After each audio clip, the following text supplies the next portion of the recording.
Mapagpalang araw po sa inyo lahat mga kaagapay. Muli nagbabalik ako po inyong lingkod, si Kaagapay Mark. Bali ngayong araw babalikan natin sila Kuya Lawrence. At may handog tayong munting surprise sa kanila. Tiyak matutuwa yun si Kuya Lawrence. May bibigay tayo sa kanila ng grocery. Namili tayo dito ng mga grocery. At mga biskuit, Milo, kung ano pa. Para doon sa mga bata, para sa kanila. At magbibigay din tayo ng cash para kay Kuya Lawrence para dun sa pagtitinda niya ng isda, para hindi na siya mag-aangkat. May sarili na siyang puhunan, total may hauler naman na si Kuya Lawrence, at yun na lang yung kailangan niya talaga puhunan. Noong nakaraan nagbigay tayo sa kanila ng panggastos nila. Yan, shoutout nga po pala kay Ma'am D. Yan, maraming salamat po Ma'am D sa inyong munting handog na tulong para kay Kuya Lawrence, sa kanyang mga anak, kanyang pamilya. Maraming salamat po, no. Pagpalain pa po kayo ng Panginoon at bigyan pa po kayo ng mahabang buhay at maraming pa po kayong matulungan. God bless you always po ma'am. Yan, maraming salamat. At samahan niyo po ako ngayong hapon at stay safe and God bless. Dala tayo sa kanila ng mga groceries. Tapos yung biskuit, yung isang box. Tara po mga kaagapay, ito tayo dito sa tulay nila. Medyo delikado na rin at marupok na yung kawayan. Kamustahin din natin si Kuya Lawrence. Nung nakaraan sabi ko magbili na rin sila ng bigas para at least kahit papaano hindi na nila hanapin yung bigas. Ito yung mga bata. Andyan si papa nyo? Andyan. Tara din tayo sa inyo. May merienda na kayo? Wala kayong pasok? Wala po. Okay. Anong ang pangalan mo, Toy? Mark Gabriel po. Ha? Mark Gabriel po. Mark Gabriel. Kapangalan ko rin pala itong Mark. Ito. Anong pangalan mo, Toy? Si Mark Lawrence. Puro sila Mark. Tara din tayo sa inyo. Yan tayo sa kanila.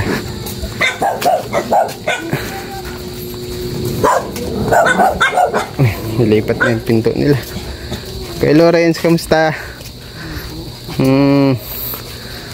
Ito si may dala ako sa inyo. Pasok ka dun, Toy. Anong pinagkakabalahan nyo? Nagbili sila ng bigas nakabili na sila. Yung bigay natin nakaraan kay Kuya Lawrence. Kung may dala ko sa mga anak mo, kunin mo nga daw Toy, biskuit. Ito na ang biskuit. Yan, mabigat ito. Ito po. Yan sa inyo yan, ha? Ito na. Tuloy na ako, ha? Ito, mayroon ditong tawag dito. May mga noodles dito, Ito, noodles. Biscuit ay Milo. Mga noodles ito. Milo. Tapos dalawang malaking Milo. Tapos dilata, asukal, kape. Nagkakape ka pa? May mga dilata rito. Nagbili na ako ng mga noodles dilata. Para in case na may bagyo o maulan, hindi ka makalabas. At least meron na kayong pagkain Kamusta pakiramdam mo? Medyo nakakaano pa lang ako. Nakabili ka na ng gamot. Sige na Toy, buksan mo Toy. May gunting ka dyan? Parang lilipat yung pinto nyo Nilipat mo? Gawa po nung pag nalaglag po yung nyug din, maano siya. Baka maano. Parang may tape. Pwede daw tulungan mo sila Kuya Lawrence. Nagtanghalian na kayo? Siya na po. Anong tanghalian nyo? Nagdala po kami ng Nagdala po kami ng luto. Okay. Asan yung isa mong anak? Dito po. Ay, apat nga pala ito Yung isa nga pala yung pumanaw na si Mirabela. Yan. Para at least may pamerienda kayo. Napansin ni ma'am na matatamlay itong bata ay. Kaya nagbili tayo assorted na biskuit. Biscuit. Walang ng niya. Walang dito. Kamusta? Ano ka ngayon? Anong ginawa mo nito mga nakaraang araw? Hindi po ako nakanta, medyo ano pa din. Ano pa lang. Papagaling ka pa? Mm. Ika, medyo ano, nakakirependa na po ng ano. Ayan. Nakakirependa ng isda. Asan si agum mo? Ako ko kung ano, vlog po garit sa trabaho. Ang trabaho? Anong trabaho man ni ate ano? Ni Mary Ann ba? Mary Ann? Saan siya nagpapasok ngayon? So ano po eh. Ano bigay? Yung nag-alaga daw po ng ano yun. Nag-alaga daw siya ng matanda. Parang caregiver? Okay. Tuwing kailan siya umuwi? Pag ano po may pasok ang mga ano. Mga api po. Minsan ano, Sabado gano'n. Sabado, Linggo. Ngayon walang pasok ng mga bata, nagpunta siya. Okay. May Milo dyan, oh. 2 Milo yan. Parang 2 kilo ata yan. Pag 1 kilo yan, yung binili ko yan kasi malalaki eh. Para at least magka-energy man yung mga bata. Meriendahan, almusalan, ano, bago magpasok sa school. Anong grade mo na tayo si Mark, ano, Gabriel? 1 po. Grade 1, ikaw? Grade 2 po. Grade 2. Ito si Bunso. Ano po? Baker. Okay. Baker siya. Yan pala pinabibigay ni Ma'am D. Nung nakaraan, di ba si Ma'am D rin na nagbigay sa inyo? No? Kaya na nagbili ng si Kuya Lawrence ng bigas. Sabi ko pa siguro na para at least kahit pa paano hindi na nila hagilapin yung pambigas. Kasalubong kami ni Kuya Lawrence nung nakaraan. Mangungutang sana siya. Nagkataon naman na dumating ako at may ibibigay akong sa kanya. Yun ay para sa panggastos nila at sa gamot niya ni Kuya Lawrence. Para kahit pa paano di na sila magkanda baon-baon sa utang.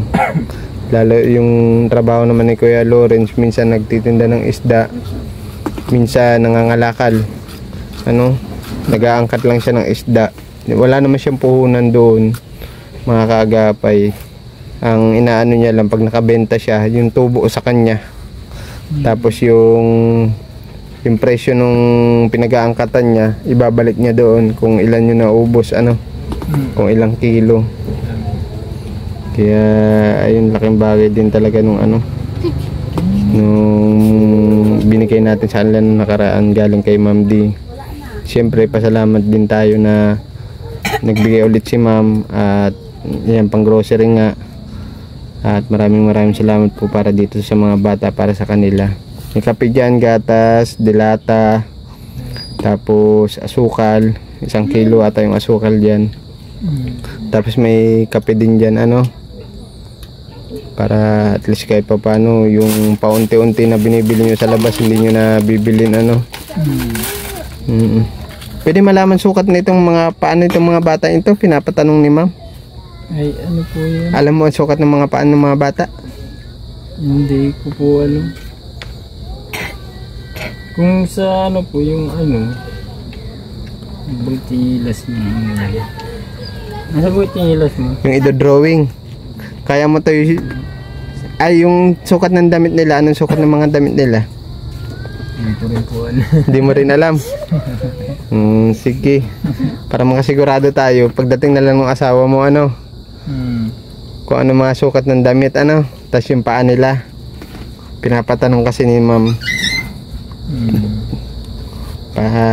Sabi niya sa akin, sukatan daw yung paa ninyo, yung mga bata. At mga damit, kung anong sukat. Pagdating na lang ni Ate Mary Ann, ano, at tirap man si Kuya Lawrence at may iniinda pa siya dito sa kanyang likod eh. Tapos may pinabibigay dito si Ma'am ito Kuya Lawrence, oh. Ito daw ay pampuhunan mo sa isda. Bilangin mo ito. 5,000 yan. Tapos kung ano daw, makabili ka daw ng styrofoam. ano, panlagay dun sa isda. Lalagyan po ng ano. Ang bilangin mo kay Lawrence.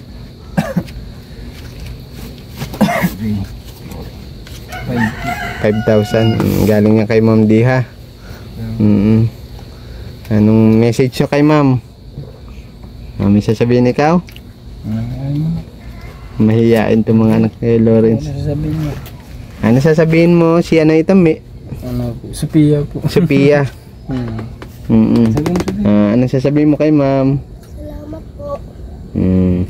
Mag-inom kayo ng gatas ha. Para magka-energy kayo ha. Parang malulungkotin itong mga anak ni Kuya Lawrence eh. Libasa kasi minsan gutom ano. Pero may natira pa naman kayong ano, panggastos ano. Nagawa pa. Yung ano po yung binayad ko din sa ano eh. Kamusta pala si Holler mo? Nabilang ko na po siya ng ano. Tapos yung ano Yung po, cable? yung ano, Yung cable sa silinyador. Very good. Tapos pinalitan na din po yung ano niya. Napa-welding mo na? Yung hindi pa po yung ano. Ano, yung anuan siya. Yung carburetor? Ay yung ano? Hand grip? Tapos bili na rin pa ako ng battery. Very good. Para ano po kasi yung ano nun eh, walang ilaw siya. Okay. Delikado ano. Ay ngayon po meron na siya. Tinatabi Pag ano pa-welding mo ano, kung may sobra-sobra, pa-welding mo na yung hauler. Para at least din na tayo mangangamba kapag nasa daan ka hindi kakawag-kawag yung ano mo. Baka mamaya maghiwalay. Hanap po kasi ako ng ano eh, sidecar na ano. Hindi naman po kasi sa akin yung sidecar. Hindi sa'yo yun. Kaya hindi ko pa po siya mai-fix. Okay. Kailangan ko po ng yung mas maganda po yung sarili po ba na ano. Ano yung pinahiram lang sa'yo? Yung sidecar. Okay. Kaya hindi ko pa po siya mapa-welding ng ano.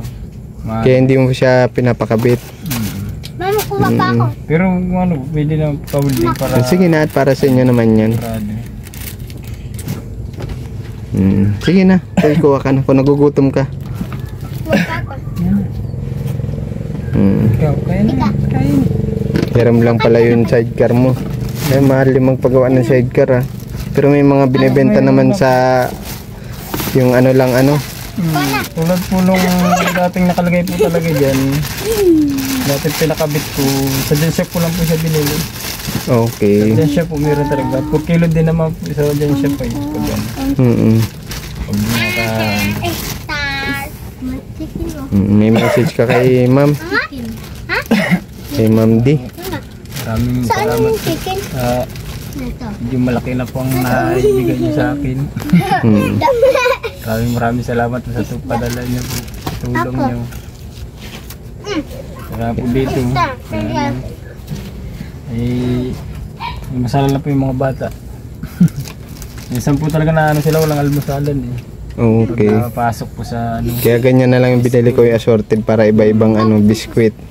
Pwede na rin po nila yung baunin sa Tama. school po. Pwede nila baunin. Para at least may laman man ng sikmura nila habang hirap man mag-school na walang laman ng sikmura. Ano na papasok sa utak mo nun. Ano, gutom kasi eh. Ako lang. Kuya. Ito na po po yan. Ayan. Matingin mo kailan ka magsisimula magtitinda niyan, Kuya Lawrence? Kahit bukas po pwede eh. Okay. Pero kasi kasuhin mo din yung hauler mo, ano? Ay ko. At pag ano, bibisita ako dito sa inyo, ano? Tapos, yung sukat nga pala ng paa nila, ano? Yung paa nila, tapos yung damit, ano? Yung mga bata. Yung nanay yung mas nakakaalam. Kaya lang wala si Ate Mary Ann. Ako po na. Yung ano niyan siguro. Ano sasabihin mo kay Ma'am? Ano eh. Salamat po. Very good. Ikaw, Toy. Salamat po. Masaya kayo? Paano mapunta na rin ako kay Lawrence ha? Pagbalik ko, sana may sukat na sila nung ano no? Yung sa paa. Kahit sa ano lang, i-drawing. Okay, ano pwede po? Ano? Tapos yung damit nila ano? Para pag nakabisita ulit ako dito sa inyo, maibigay ko kay Ma'am. Ano? Hindi ko rin kasi matansya yung damit nila eh. Kung ano sukat eh. Ano? Ano po yan, kasunod-an nila eh. Mapunta na si Kuya Mark ha. Ingat kayo palagi ha. Huwag masyadong maglalabas sa kalsada at baka masagasaan kayo ng mga sasakyan ha. Ano na ako kay Lawrence ha. Maraming salamat. Pagaling ka at inuubo-ubo ka pa ha. Bye bye Sophia. Bye bye. Kain ka ng kain ha para magtaba ka. Mag-inom ka ng gatas dun ay ng Milo dun para energetic ka. Bye bye na Mike Lawrence ano. Bye bye. Kamusta mo na lang ako kay Ate Mary Ann ha. Ayun, maraming salamat po ulit sa ating mga kaagapay sa walang sawang pagsuporta, especially sa mga sponsor po. Yan, maraming salamat po kay Ma'am D sa pagpapabot po ng tulong para kay Kuya Lawrence. At God bless you always po sa inyo ma'am. At ingat po kayo palagi at ang pamilya ay bigyan pa kayo ng maraming blessing para po marami pa kayong matulungan at ang mga higit na nangangailangan. Maraming salamat po ulit sa God bless po sa inyong lahat. Ingat po kayo palagi kung saan man po kayo naroon. Kita-kits na lang po tayo sa mga susunod na mga upload videos ko po dito sa Kaagapay Mark. Maraming salamat po.